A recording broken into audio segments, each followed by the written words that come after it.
This is a presentation of OneLogin training. Welcome to How to Get Started with OneLogin Workforce Identity, Part 5. Now that we know the users can log into OneLogin, we can finally start configuring connections to applications, which is what we really wanted to be able to do in the first place. This is our third major step. Part of what we want to stress during this module is that if an app supports provisioning, you will want to configure provisioning first before you configure single sign-on to the app. The reason for this is similar to our reason behind configuring users into OneLogin before you configure user policies or app connectors. You need to make sure that the users exist within the applications before you can start having them try to log into those applications. So, main magic during this step is in OneLogin's app connectors. App connectors are developed to give you the ability to configure single sign-on to your users' apps. We have thousands of connectors that are designed to connect to particular apps, such as Zoom or ServiceNow. And when you're using an app that we have not yet developed an app connector for, we do have some generic app connectors you can choose from. So, when you want to add an app, the first step is to go to the Applications page and click on the Add App button. As to which apps you want to add first, that's up to you. You might want to add apps that only a few users use first, so you can get used to the overall configuration and enablement process. Or you might want to get started with an application that everyone uses, so that you can get everyone using OneLogin on a regular basis as quickly as possible.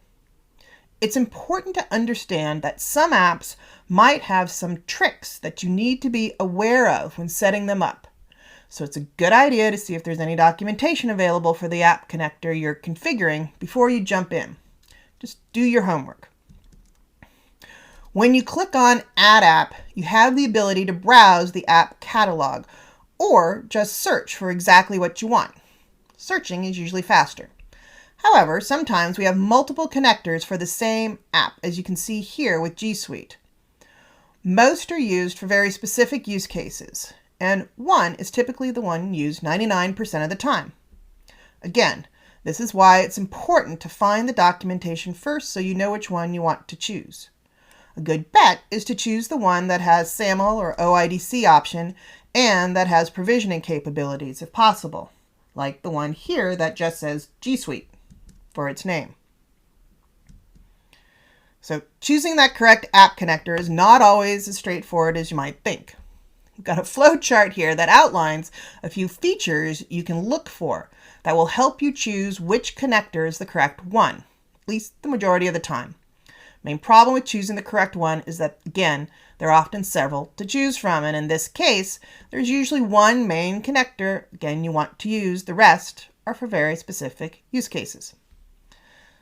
Or sometimes they're to connect to subcomponents of the application that you're using. When it's not apparent which one you should choose, we first recommend looking for documentation. Again, since we have thousands of connectors, we don't always have documentation for every single one. Thus, if there's no documentation, your best bet is to choose the connector that has provisioning capabilities and or SAML and OIDC auth options. But again, remember, if the app has provisioning capabilities, configure the provisioning before you configure the single sign-on. Once you choose an app, first steps are pretty simple. Give it a name, and then, if you have a choice, choose the authentication method you want to use. So, one of the first things you want to understand before you start configuring those app connectors is what are those authentication protocols or methods that you have to choose from. What are my single sign-on options? There are three main options you will see when it comes to how users can actually authenticate into the applications. Forms auth-based, which means basically OneLogin is storing the username and password for that application and inserting it into the app's login form when necessary. Then there's SAML, which means OneLogin is configured to actually handle the authentication for the application itself. The app trusts OneLogin to do so. And OIDC, which is actually very similar to SAML. It's just based on Auth, came out a little later than SAML did, but has been gaining a lot of popularity over the past years. There are others like Basic Authentication or WS-Fed, but we're going to focus on the most popular ones here. With Forms Auth, OneLogin is basically acting as a password manager, securely storing usernames and passwords for applications, then inserting these credentials into the login forms of the application when necessary. A user clicks on the app tile in the OneLogin portal. A new tab then pops up and the login page of the application appears. The OneLogin browser extension, it's key to this entire process, actually injects the appropriate username and password into the form and submits the information when necessary. The user then is logged into the application. Fortunately, this means the applications themselves are still vulnerable to brute force attacks unless you have the ability to enable MFA within the application itself. With Forms Authentication, users also have the ability to go directly to the login page of the application and just log in, assuming, of course, they know the credentials. This means OneLogin will have no record of the user accessing that application. So let's take a look at what Forms Auth looks like from the end user's point of view. So again, kind of like Password Manager, Forms Auth is just going to save the username and password for a user. And depending upon how the app connector is configured, user might even have the ability to change the credentials that are being used to log into that particular application, as they do here. But to the user, for the most part, login seems very similar to all other login flows. I'm going to click on this guy here, going to go to FedEx, and what we'll see is a little pop-up, username and password are automatically filled in, and voila, I'm logged in as Mr. Black Hat. If you have the option, using SAML or OIDC is much more secure. They both work very similarly. Basically, OneLogin is configured to be the authentication system or identity provider for the application. The idea would be that the application should be configured so that the user cannot directly log in. They must authenticate with OneLogin first. So a user clicks on an app tile in OneLogin. A new tab opens, just as it does with Forms Auth. But instead of injecting a username and password into the app's login page, as Forms Auth does, OneLogin generates a token with information about the user that it securely sends to the application. Because the application trusts OneLogin to handle user authentication, it allows the user in. This type of auth flow is called Identity Provider Initiated, or IDP Initiated. With SAML or OIDC, you can also be assured that a user is logging in securely even if they go directly to the application. If the user browses to the login page for the app, they'll be redirected to click the login page for OneLogin, if they aren't already logged in to OneLogin. Once the protocol is assured that the user is logged into OneLogin, it generates again that auth token we mentioned before, and the user is redirected to the application itself. The user is already logged into OneLogin, the process is nearly invisible to the user. So let's take a look at what SAML auth looks like for an end user. Now, SAML and even OIDC happen a little more automatically when the user logs in. See a similar experience. I'm going to click on the tile here. It's going to pop up a new tab. And actually what you want to watch is the URL up there. And notice it's sort of changing back and forth. Really, there's this conversation that's going on between Salesforce and my OneLogin instance to make sure, hey, is this guy really allowed in? Yeah, he's allowed in. We trust him. And the user is now logged into Salesforce. As we mentioned before, it's important, if provisioning is available, to configure provisioning first, then configure SSO. However, most forms applications don't support provisioning. So for forms, we'll take a look at how to configure SSO first. Each form app configuration might differ slightly, but there's basically just two tabs that control single sign-on configuration for Forms app. The configuration tab, where you might have to specify like the login URL for the Forms app, or at least identify a value that's included in the login URL, like a subdomain, and then decide where the username and password are coming for. Our user is going to provide it themselves by clicking on the edit button for the app tile. Are the admins going to fill it in for each user? Or is everybody going to use the same set of credentials, and thus the admins just set one set of credentials, and that's what everybody's logging in with?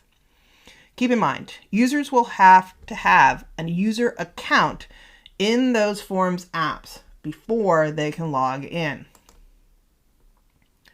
It's also important to realize that Forms authentication doesn't work unless the OneLogin browser extension has been installed on their systems.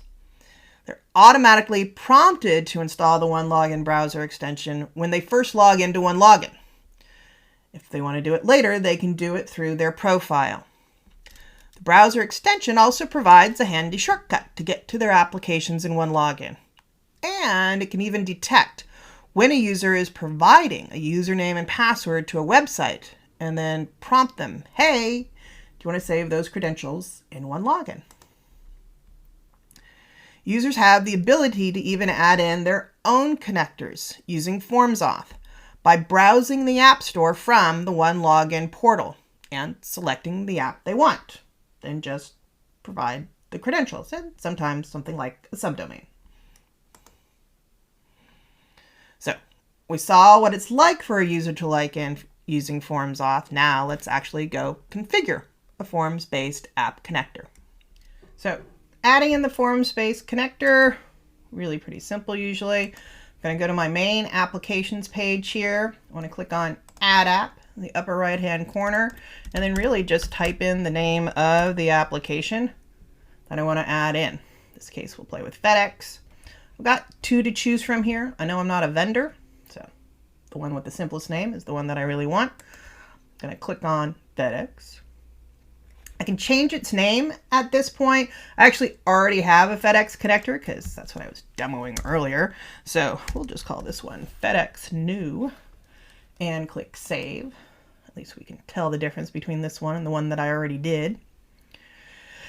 And at this point, again, depending upon the app connector, my steps might differ. Usually there's actually a configuration tab over on the left-hand side where I would be specifying like the login URL, or maybe like a URL parameter that's passed to the login URL that's unique to my organization. In this case for FedEx, we've just pre-configured the app connector to have the login page for FedEx in it. So you don't have to change anything as far as that endpoint is concerned. So the only thing that you might really choose to modify at this point would be who's providing the credentials. So credentials that are provided by end users, they're going to behave like this. The user, when they hover over the tile, they're going to be able to click on this edit button and go in, modify the credentials to fit whatever their credentials are. So that means that they are responsible for going in and maybe updating something like the password if they had to change that password. It's on the user if that first option is chosen. If you want administrators to go and assign users their username and password. Then you would change to credentials are configured by admin. Click Save. And you'd have the ability to change what the username and password is on a per user basis by going to the Users tab over there on the left. We don't currently have any users that are assigned to this particular application, so let's quickly go do that. We'll assign the same ones that are already assigned the regular FedEx one. So Mr. Blake Hat here, we're going to go to his application tab. We're going to click on the plus button over on the right hand side, and now we can choose FedEx New. So now we've assigned it, and again, I now need to provide credentials for this user.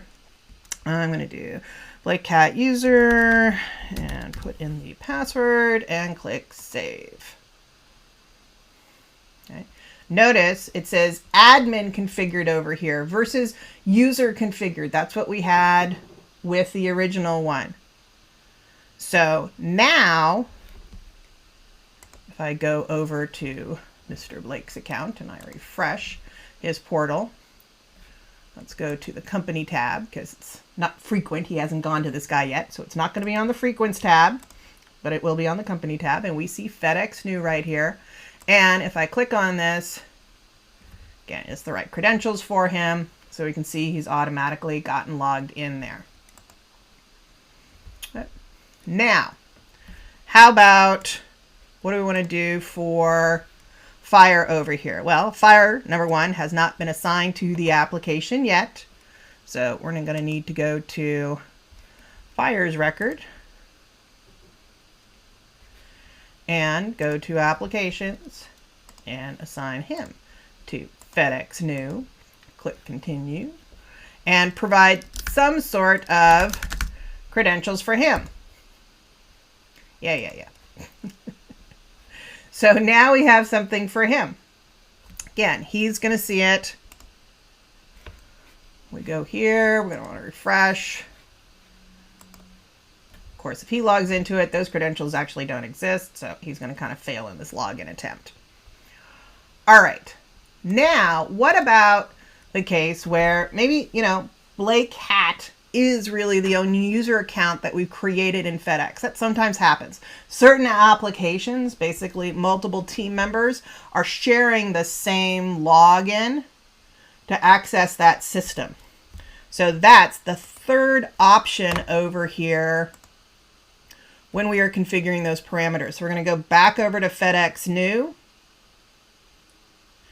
go to that parameters tab, and now choose the third radio button. Click Save. And now what we'll see is password field and username are actually editable. So now I'm going to put in Blake Hat user's credentials